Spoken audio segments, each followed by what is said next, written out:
ইনি মৌমিতা দেবনাথ পশ্চিমবঙ্গের আরজিকার মেডিকেল কলেজের ৩১ বছর বয়সী চিকিৎসক ছিলেন।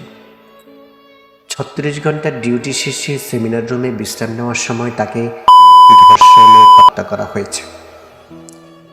এর বিস্তারিত ঘটনা এতটা লোমহর্ষক আর বীভৎস তা ভাষায় বলার ক্ষমতা আমার নেই।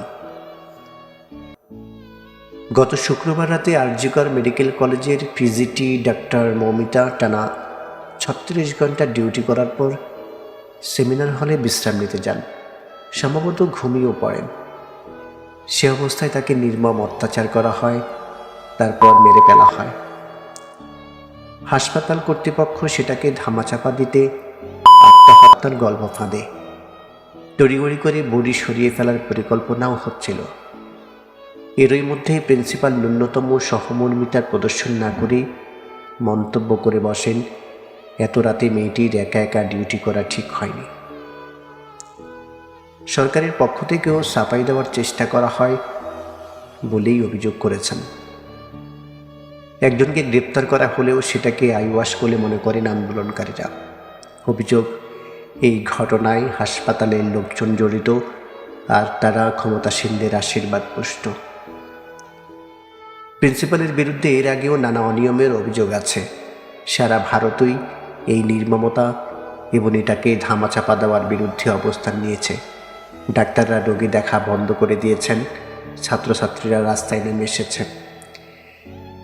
মেয়েরা প্রশ্ন করছে, নিজের ওয়ার্ক প্লেসে যদি নিরাপত্তা না থাকে তবে আর কোথায়? আমার মনে আছে বাংলাদেশের ছাত্ররা যখন মার খাচ্ছিল তখন পশ্চিমবঙ্গের ছাত্ররাই সবার আগে এগিয়ে এসেছিল। এখন সময় আমাদের দায়িত্ব পালনের। আমি মনে করি বাংলাদেশের ছাত্রদের দায়িত্ব শান্তিপূর্ণভাবে এই খুনের বিচারের দাবি করা এবং ওপারের মানুষের পাশে দাঁড়ানো। বাংলাদেশের ইনফ্লুয়েন্সারদের দায়িত্ব ধ্রুব, রাফি আর দেশভক্তের মতো রোল প্লে করার। মেয়েদের রাতগুলো কি আতঙ্কেই দখল করে নেবে নির্যাতনকারীরা? সেটা হতে দেওয়া যায় না। ফলে তারা প্রতীকী ডাক দিয়েছেন, মেয়েরা রাত দখল করো। এই ঘটনার একটা কিছুও বাংলাদেশ থেকে আলাদা না। আমাদের দেশে রাত মানে নারীর জন্য অঘোষিত কারফিউ, বিচার যেন এক প্রহসন, নারীর নিরাপত্তা যেন অপ্রয়োজনীয়। আর আছে সামাজিক ব্যাধি। কিছু হলেই অনেকেই আরজিকর মেডিকেল প্রিন্সিপালের মতো ভিকটিমকেই দোষারোপ করে দায়িত্ব শেষ করে দিতে চায়। জুলাই বিপ্লবে আমাদের মেয়েরা যা দেখিয়েছে সেটা এই উপমহাদেশে অভূতপূর্ব। আর তখন কলকাতার তরুণদের থেকে যে সহমর্মিতা আমরা পেয়েছি সেটাও ছিল অভাবনীয়। কলকাতার আন্দোলনকারীদের সাথে আমরা সহমর্মিতা জ্ঞাপন করি, তাদের মেয়েরা রাতগুলো দখল করুক।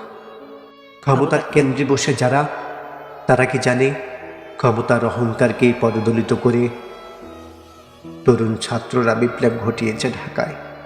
এই উপমহাদেশের অধিকাংশ তরুণ ফুঁসছে এই শোক শক্তিতে পরিণত হোক।